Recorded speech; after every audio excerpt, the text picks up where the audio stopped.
C'est une amoureuse de l'histoire qui vient nous raconter comment elle a créé sa marque de vêtements, aidée bien sûr par un ange gardien. Mon invitée aujourd'hui est Kelly Ngwala.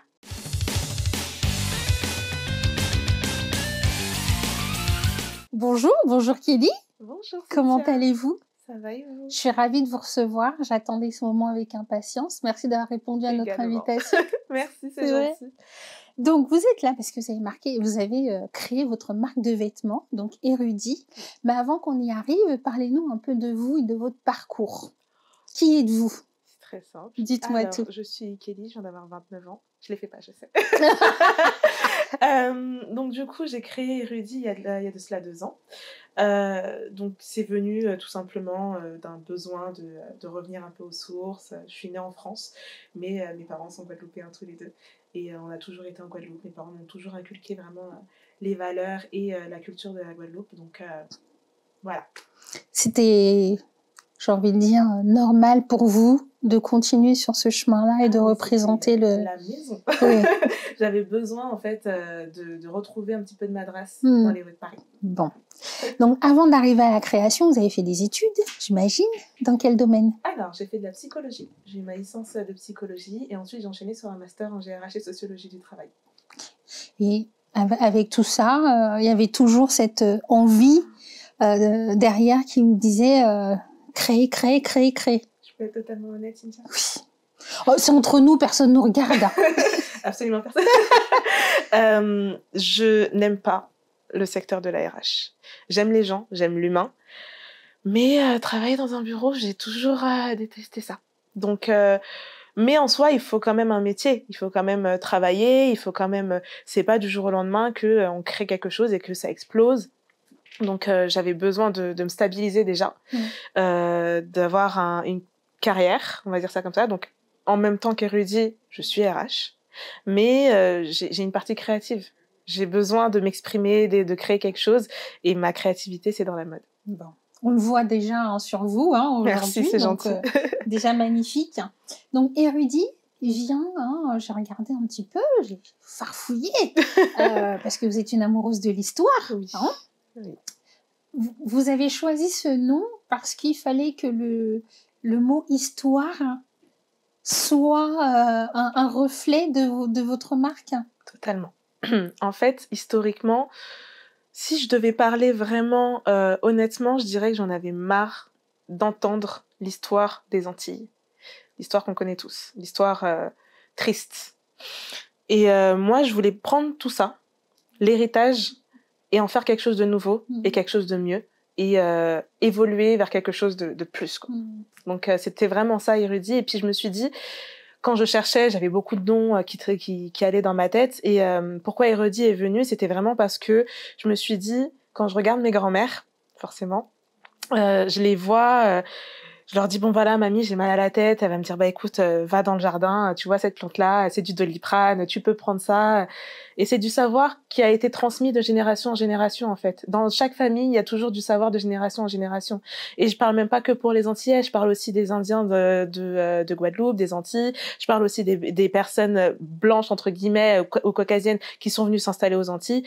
Bref, tout ce brassage culturel a fait que aujourd'hui, on est les Antilles et voilà, la Guadeloupe, c'est la Guadeloupe. La Martinique, c'est la Martinique. La Guyane, je sais qu'ils ne veulent pas... Ils sont pas antillais, selon eux. Mais vous êtes antillais, les Guyanais. Vous êtes antillais, les Guyanais. Donc voilà. Donc en fait, tout ça a fait que je pense qu'on est un peuple érudit aujourd'hui et qu'il faut pouvoir le sortir, il faut pouvoir l'assumer. Donc, on y arrive, la naissance de l'histoire d'Érudit. Vous avez hésité longtemps avant de vraiment vous lancer. Donc, il y a un de vos proches qui vous a dit « Non, mais Kelly, il faut y aller. Vas-y, lance-toi. » Oui. Et l'histoire a commencé. Totalement. Cette personne, alors je vais pas la nommer parce que elle tient à sa vie privée. À sa vie privée, voilà, tout simplement. Mais voilà, une petite personne, une petite souris a fait son apparition maintenant il y a 4 ans dans ma vie. Et en fin de compte, je parlais de tout et de rien avec cette personne.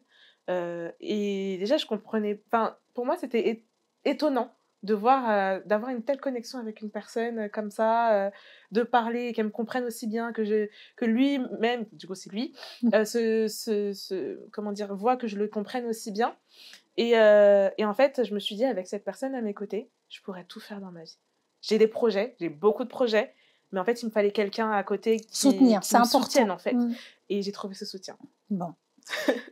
Donc là, vous créez votre marque. Comment ça se passe aujourd'hui quand vous souhaitez, par exemple, vous avez une idée, qui fait les croquis, où est-ce que vous achetez le tissu, comment vous mettez ça en promotion? Expliquez-nous un peu toute cette démarche. J'irais dans le processus, le plus compliqué, c'est de trouver le madras. Mais j'ai toujours dessiné.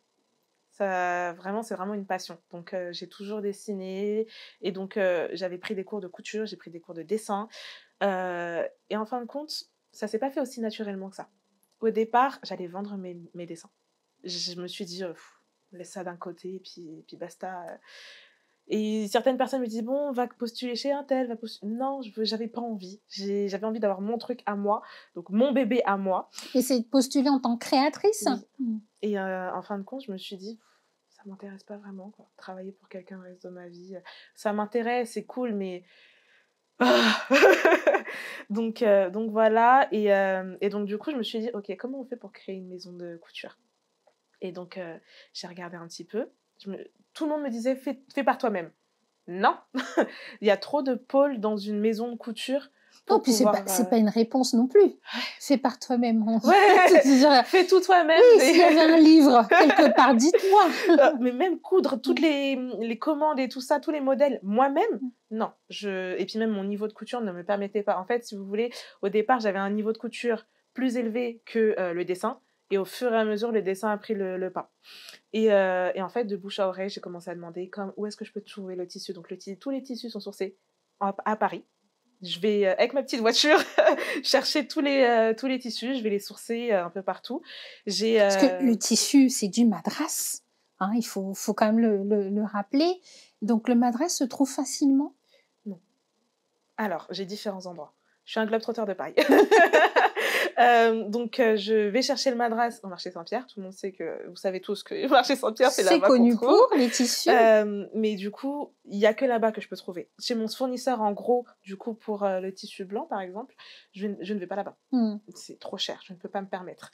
Donc, du coup, j'ai un autre fournisseur qui se situe en banlieue, dans le 93. Donc, je vais là-bas. Et ensuite, ma couturière, donc du coup, au départ, j'avais un couturier que j'avais trouvé du coup dans son école. Donc, lui, il sortait d'école, il me disait, bon, bah voilà, je cherche un travail. Donc, j'ai commencé avec lui et très vite, il m'a dit qu'il pourrait pas. Parce que moi, c'est particulier. En fait, je fais pas de gros. Je fais à la demande. Parce que c'est du madras, c'est compliqué à vendre. Il faut pouvoir éduquer la population par rapport à ça, que les personnes soient antillaises ou non, en fait, justement. On va y arriver à cette question. On va y arriver. Mais le but, c'est que voilà, ça ne soit pas que les Antillais qui portent du madras. Donc voilà, il y a un travail d'éducation. Et ce travail-là, c'est moi qui le fais. Dans tous les cas, par rapport à mes réseaux, par rapport à l'exposition que je peux avoir. Donc du coup, je me suis dit, ok, tu peux pas tout faire. Mon couturier m'a lâché, m'a gentiment dit, écoute, Kay, je peux pas continuer, il faut que je puisse avoir des grosses pièces, des gros volumes. Je l'ai compris. J'ai pleuré toutes les larmes de mon corps, mais j'ai compris et j'ai trouvé c'est une expérience, ça permet d'avancer et au moins vous savez comment ça se passe maintenant. Mais surtout que ça m'a remis en question. Je me suis dit, ok, Kelly, est-ce qu'on arrête? Est-ce qu'on continue? Est-ce qu'on va trouver quelqu'un d'autre? Parce que trouver un couturier vraiment sur Paris, c'est dur. C'est vraiment très dur. Et donc, du coup, j'en ai trouvé une à Aulnay. C'était trop cool parce que ça va 20 minutes de chez moi. C'était parfait. Elle ne veut pas nous dire son nom ni l'adresse. Non. Vous n'aurez rien du tout. Je la garde pour moi. Et on a une super bonne relation parce que du coup, ça fait 1 an et demi que je travaille avec elle. Et elle m'appelle. Vous aviez besoin d'être connectée encore une fois à la personne qui. Totalement. C'est normal. Je peux pas juste, c'est votre création, donc vos produits. Et j'avais besoin qu'elle comprenne que c'était mon bébé. Donc, j'avais besoin qu'elle comprenne mon engouement. Et toutes les personnes avec qui je travaille, en général, c'est des freelances. Donc, ma couturière est freelance. Mais j'ai besoin qu'ils connectent avec la vision. Donc, que ce soit ma community manager, que ce soit ma couturière, toutes ces personnes, l'écosystème, j'ai besoin qu'ils comprennent et que ça résonne chez eux. Donc un long parcours, mais c'est le parcours, j'ai envie de dire, d'une Entrepreneuriat. chef d'entreprise. C'est ça, c'est ce que vous vouliez à la Oui, base. oui, oui, oui. Donc maintenant, Érudit existe depuis maintenant 2 ans, Oui. c'est ça. Quels sont les moments forts ou les réalisations que vous en êtes le plus fiers? Me lancer, c'est la chose la plus compliquée pour un auto-entrepreneur, c'est faire le premier pas. Passer de l'idée à l'action. Et je pense que même dans ma vie de tous les jours, c'est beaucoup d'idées, beaucoup de conceptions, de réflexions. Oui, mais maintenant, on fait quoi? Et J'ai envie de vous dire, ça c'est typique des personnes qui veulent faire des choses consciencieuses oui, c'est et vrai. propres. Mais est-ce que c'est pas une façon de procrastiner aussi? Peut-être, mais au moins, vous êtes sûr Oui. de ce que vous faites et l'image que vous avez envie de donner. Ah C'est oui, surtout totalement, ça. Je pense que totalement. c'est ça. Eh ben, du coup, mon premier défilé, j'ai fait chez moi, un petit comité. Et c'est un moment vraiment où j'ai reçu de l'amour. En fait, je donne énormément quand je fais mes créations, quand je fais des défilés. C'est vraiment... Et je connaissais pas ce genre d'association, en fait. J'avais l'impression d'accoucher, sans avoir un enfant, hein, mais j'avais l'impression d'avoir accouché. J'étais lessivée. Mais Parce que c'est un vrai travail qui a été mis mais vraiment, en place bien avant ce défilé, totalement. j'imagine. En fait, les gens pensent que voilà, on est invité, il y a des petits canapés, de la nourriture, de la musique, c'est Oui, il y a toujours des sympa. piques-assiettes partout. Mais c'était pas que ça, quoi. C'était tout le travail de stress derrière, tout le travail et le stress aussi de savoir, est-ce que ça va Ça va plaire? plaire. Est-ce que ça va être accepté? Est-ce que, et moi, du coup, il y avait ma famille. J'avais aussi besoin d'être validée par ma famille. Donc là, j'étais Vous vraiment étiez un très peu heureuse. la Jean-Paul Gaultier ce soir-là, c'est Voilà. ça? J'étais clairement ça. Elle le dit, elle revendique totalement. Et puis aussi, j'avais des personnes que j'avais jamais vues, parce que du coup, mes cousins, cousines ont ramené des personnes, des amis, qui sont venus me voir et qui m'ont dit « Non, mais continue ce que tu fais, c'est vraiment très beau. » Ça rassure. Ça rassure. Voilà, c'est clairement le mot, ça rassure. Rassure. Comment justement on met en avant le madras? Comment on donne envie aux gens d'acheter des vêtements madras? Eh bien, figurez-vous que je suis en plein milieu de cette problématique. Ah. Comment on éduque sa population? Déjà, premièrement, moi, je voulais pas m'inscrire dans une filière luxe. Haut de gamme, premium, mais pas luxe. Et toutes les personnes à qui je montrais, du coup, ma community manager, par exemple, je les montrais et ils me disaient « Non, mais en fait, Kelly, regarde ce que tu fais. Non, c'est du luxe que tu fais. C'est vraiment très beau, c'est épuré, ça a tous les codes du luxe. » Je disais « Oui, mais moi, j'ai besoin que ça soit accessible, j'ai besoin que les gens puissent s'identifier, j'ai besoin que... » Mais en même temps, j'ai fait le travail sur moi, je me suis dit « Mais en fait, toi, ta vision, c'est vraiment de upgrade. » Vraiment de donner une vision et donner une identification aussi à la communauté antillaise que voilà, on n'est pas n'importe quoi, on n'est pas n'importe qui. Quand on arrive, voilà, on mérite le respect et on prend le respect qui nous est dû. J'ai dit, du coup, Kelly, il va falloir prendre la place qui te revient. Tu n'as pas le choix, ma belle. On a eu la chance d'échanger avant l'émission, il y a quelques semaines maintenant, parce que les jours passent tellement. Vous m'aviez dit, je ne veux pas faire du madras ce qu'on voit partout. Dans les fêtes aux Antilles, dans les baptêmes, ou vraiment le côté classique, vous vouliez sortir de ça. Vous m'aviez dit, non, moi, Cynthia, c'est pas ce que je veux faire. Oui. J'ai une chance, on va dire, parce que naître en France en étant antillais, on n'est pas reconnu comme antillais par la communauté antillaise. Hein. On est comme des blancs. Mais donc du coup, chez la communauté caucasienne, on est noir. Chez notre communauté antillaise, on est blanc. Donc un peu compliqué. Et je me suis dit, en fait, de ce no man's land, je vais faire une force. Ça peut être un défaut, mais je vais en faire une force. Comme je l'ai dit, je suis née en France. Donc du coup, toutes les Fashion Week, toutes les maisons de couture, moi je regarde, je suis intéressée par cela. Et du coup, j'ai été imprégnée de ça. Donc le madras, par exemple, comme sur une pièce comme je porte aujourd'hui, en général, c'est pas ce qu'on s'attend à voir. On s'attend à voir des pièces où il y a du full madras ou une pièce traditionnelle. Et j'étais ni dans l'un ni dans l'autre. La tradition, je trouve ça magnifique. Ce que les autres personnes font, c'est très bien. S'il y a des personnes s'y trouvent chaussures à leurs pieds, c'est très bien. Mais moi, je me reconnaissais pas là-dedans. Moi, je voulais une touche de blanc, parce qu'en général, la tradition, c'est en général blanc et madras. Donc, j'avais besoin d'une touche de blanc et une touche de madras pour pouvoir les mettre tous les jours de ma vie. Dans tous les moments de ma vie. Et voilà, aujourd'hui, Au travail, voilà, lors d'un événement, mariage, c'est clairement ça. baptême, Et Érudit et tend à ça, du coup, mmh. aujourd'hui. Donc, au départ, j'ai commencé à sortir une collection prêt-à-porter. Puis, moi, mon cœur, à la base, c'est les mariages, les baptêmes, les grandes occasions, les soirées. Donc, je commence à faire des robes de soirée et je commence aussi à faire ben, voilà, des petits moments de cocktails, Mmh. entre deux, de lounge aussi. J'ai Mmh. réfléchi et Érudit tend à ça. Hem, ce qu'on voit, par exemple, sur vous Mhm. aujourd'hui, ce pantalon-là, on peut le retrouver à quel prix sur votre site? Bah oui, quand même, Est-ce qu'on parle de prix? et on est obligé! Quand on a un coup de cœur, est-ce qu'on parle de prix? Bon, on parle pas de prix. J'ai essayé. Bah, du coup, ça sera la surprise pour vous. Vous irez voir sur mon site internet. On ira, on va courir, hein. Moi, j'ai déjà couru, mais je vais encore courir. Comment aujourd'hui vous arrivez à concilier justement ce côté entrepreneuriat et le côté salariat de l'autre côté? Ça va? En fin de compte, je pense que l'entrepreneuriat m'aide à supporter le salariat. Mmh. Mais faut savoir se mettre dans un mindset aussi, je pense. Parce que on n'a pas un mindset de « Oh, j'ai la flemme, le samedi, je me lève à midi, j'ai le temps. » Non. Mmh. Non, moi, mes parents, du coup, je vis encore avec mes parents. Mmh. Mes parents ont l'habitude que même si je travaille pas, je me lève à 6h. Mmh. À 10h, je suis plus à la maison, je rentre, il est 20h, quoi. Donc, on a une cadence de vie qui est autre. On va dire ça comme ça. Bon, mais ça va. Ça va, Jusqu'un jour, il y en a un des 2 qui va prendre le dessus et on sait totalement. déjà lequel. On vous le souhaite évidemment, Merci. rapidement. L'émission arrive bientôt à sa fin. Il me reste 2 petites questions. La première, c'est, votre amour de l'histoire. On est d'accord? Au cœur de votre démarche, de la création. Comment cette passion, elle influence sur, votre création et l'avenir d'Érudit? Excellente question. Faut savoir déjà, donc au départ, j'aimais beaucoup l'histoire française. Puis après, je me suis intéressée à toute l'histoire, donc l'histoire américaine et l'histoire africaine. Déjà, l'Afrique, c'est grand, déjà premièrement. Et l'histoire est tellement vaste, tellement riche.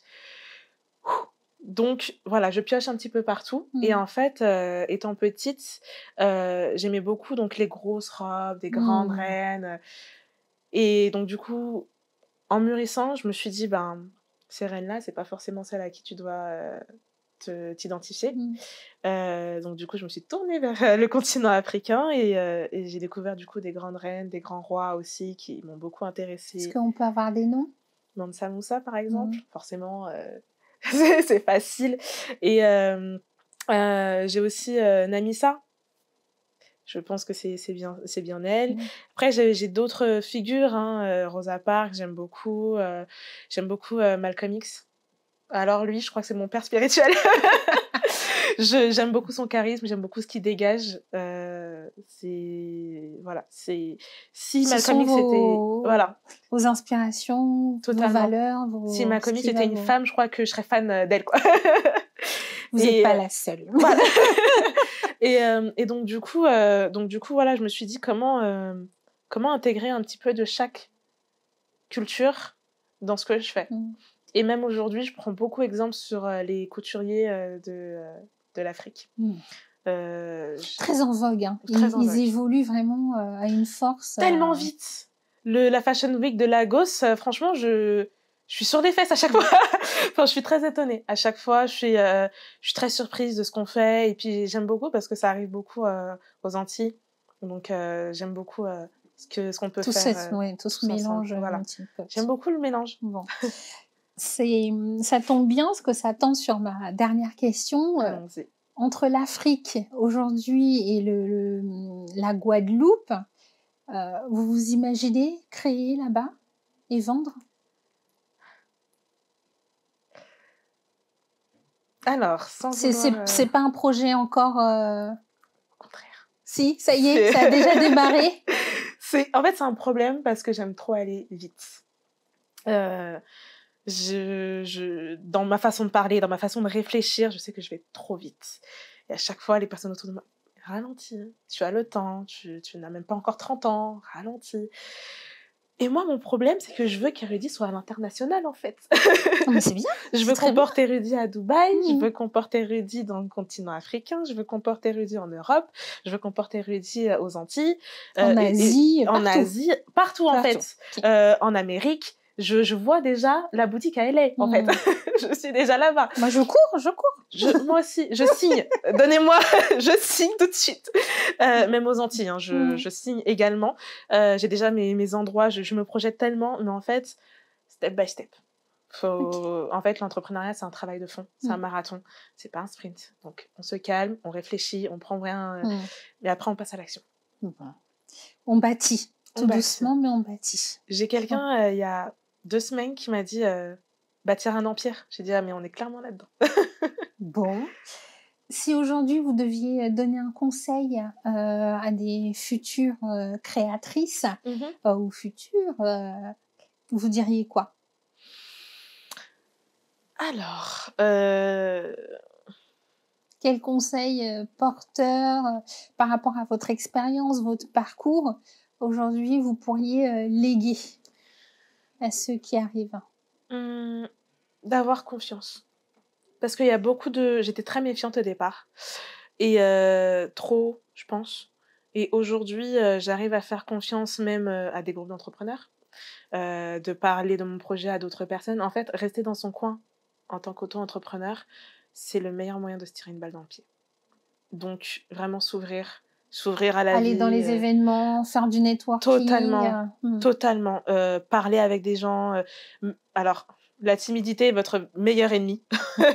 Il n'y a pas de timidité dans le secteur de l'entrepreneuriat. C'est vraiment... on y va.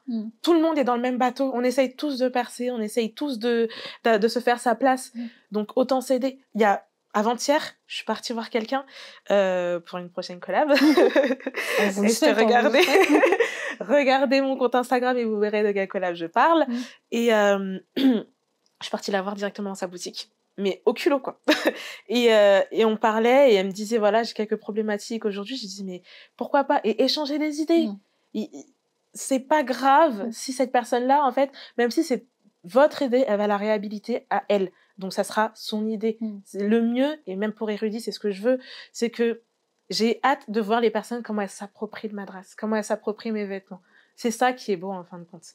Et je pense que c'est ça, en fait, la cohésion, le fait d'échanger sur les problématiques, même sur les succès qu'on peut avoir, ça peut inspirer. Moi, oui, parce que je sais que le parcours entrepreneurial, administratif, en tout cas, est assez compliqué. Donc, c'est toujours bien d'avoir faites-vous suivre. D'échanger. C'est ça. Il y a des SCI qui existent. Il y a des dans votre entourage, il y a forcément une personne qui a essayé l'entrepreneuriat. Il y a même des youtubeurs. Enfin, sur YouTube, c'est une mine d'informations incroyable. Et puis, j'aime beaucoup Maureen Haïté, par exemple, qui disait... Elle a été à la même fac que moi. Incroyable.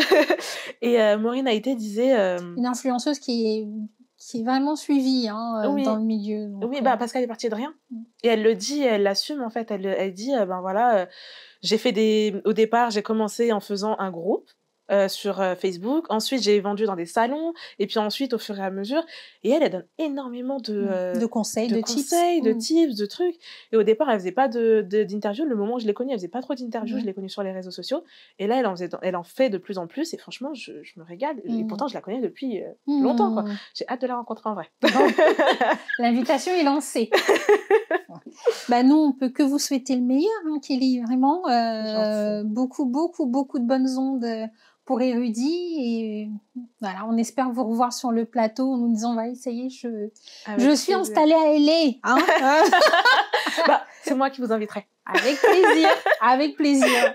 Et puis, peut-être que la prochaine émission, ça sera peut-être une collection de Kelly. Voilà, restez connectés. Ah là là, j'ai hâte. Bon, merci beaucoup en tout cas. Merci et au plaisir de vous revoir sur notre plateau. Quant à vous, on se retrouve sur les réseaux sociaux, bien sûr, sur notre chaîne YouTube. Et n'hésitez pas à revoir nos émissions Déclic pour en apprendre encore plus. À très vite.